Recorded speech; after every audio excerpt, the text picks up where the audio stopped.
What's going on, boys and girls? What's up, world? Austin John Plays here, and today I'm going to be going over how you can save spam your raids online and essentially get infinite amount of Gigantamax Pokemon. So in Pokemon Sword and Shield, you're able to go online and play with friends, or internet friends, or just strangers you met on the internet. Hopefully you saw my last video about this big idea that I have on how you can fill up your friends on your Switch. Anyways, now we're going to be talking about the raid battles themselves. And what I mean by that is you're going to experience that when you're doing raid battles and max raids, that you're not always going to catch the Pokemon, and this could be somewhat frustrating.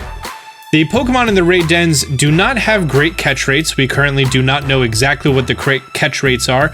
We also do not know how the balls affect the catch rates. They might not. It might just literally be luck. Some people believe that the amount of people that you have in a raid will affect how many Pokemon can be caught from it. But anyways, we're gonna bypass all of that today with the strategy I'm gonna be going over. First things first, do not use this lightly. The method I'm going to be going over involves you going into options, going down to autosave, and turning autosave off. Turning autosave off can do a couple of things. One, you can forget that you caught a really awesome Pokemon, and then you check back in your PC later, and it's not there, which happened to me. And I turned autosaves off, and I forgot to do a hard save after a Gigantamax Charizard raid. Yep, here's the video of that, and that's me catching a Gigantamax Charizard in my Master Ball. And as you can clearly see right here, I still have my Master Ball, so looks like I get to have that first experience again. But essentially, what you want to do for this method is go into options, turn autosave off, do a hard save. Save your progress? Yes. My progress is now saved. Now what I'm going to do is I'm going to go online, I'm going to hit Y, and then I'm going to hit the plus button to connect to the internet. Connecting, please stand by. Great, now I'm connected to the internet and I can load new stamps. I'm going to press A in front of this den. I'm just going to set a link code for the guys who are in the chat right now. I actually have 3 friends on Discord who are hearing me. So I set up a quick link code for the specific 3 people that I want to join me. Now the Pokemon that we're going to be going up against is a 5-star Gigantamax Centiskorch. I know it's the Gigantamax form because that's what the actual sprite is. It's sort of a rare Pokemon. Granted, while I'm recording this video in November of 2019, it is a promoted raid, so it is more common, and in the future after January 15th, the Gigantamax Centiskorch is less common. However, right now, it is exclusively promoted in Pokemon Shield, meaning that it's not promoted in Pokemon Sword, and the 3 friends who I have playing with me are all playing Pokemon Sword.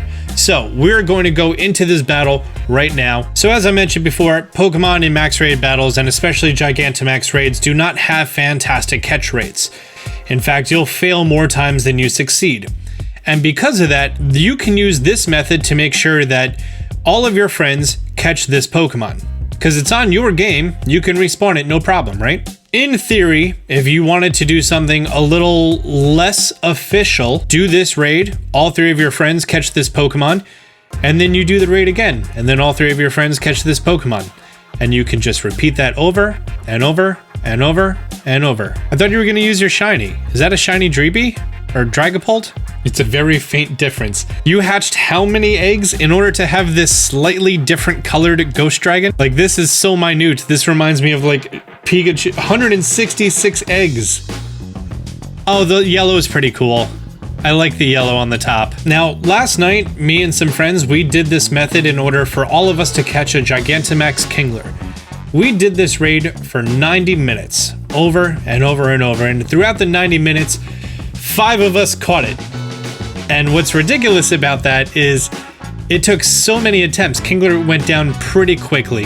With Kingler going down this fast and redoing this, I would say every 3 to 4 minutes we had a chance to catch this Pokemon, and it did not go well. We were able to just keep doing it over and over using this method, which as of right now, all of the Gigantamax Pokemon are in the game, with the exception of Melmetal, Toxicity, and Snorlax. And there's 2 version exclusives, Machamp and Colossal for Sword, in addition to Flapple, and you have Gengar and Lapras in addition to Appleton in Shield. So you may want to take advantage of this whenever possible. Fantastic. I talked enough, and now Centiskorch is dead. He didn't want to hear me talk anymore. Good for him. Now, all three of my friends are going to be throwing Pokeballs. They are going to let me know when and if they catch it. All three of them did not catch the Pokemon. So what I'm going to do right now is I'm going to hit the home button. I'm going to close out the software, and I'm going to reopen the software, and boom, I'm right in front of my raid. I hit A, and there's the Centiskorch again. And if I go to my news feed, it will literally have my friends here who just did that raid. Vincent defeated Centiskorch, ATS defeated Centiskorch, and Benny defeated Centiskorch.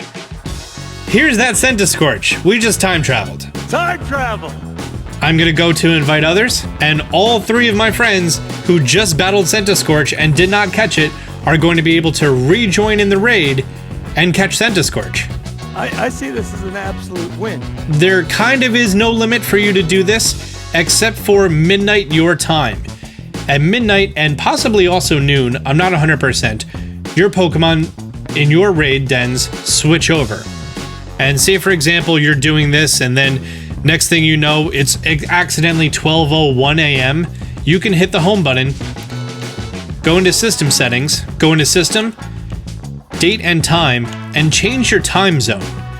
You can do this for a quick 1 hour shift forward or backward. I'm in New Jersey right now, so if I wanted to, I could put this to Phoenix, Arizona, and you'll see right here that the time is now yesterday again.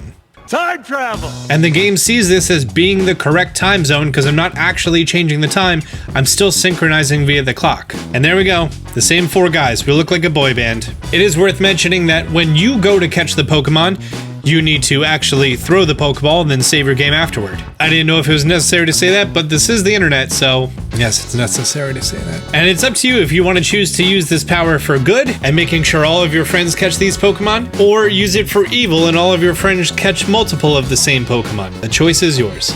Anyways, guys, I'm wrapping up this video. I hope you found it useful. If you did, do me a favor, hit the thumbs up button down below. If you're new to the channel, be sure to subscribe, turn on notifications. Until next time, Austin John out.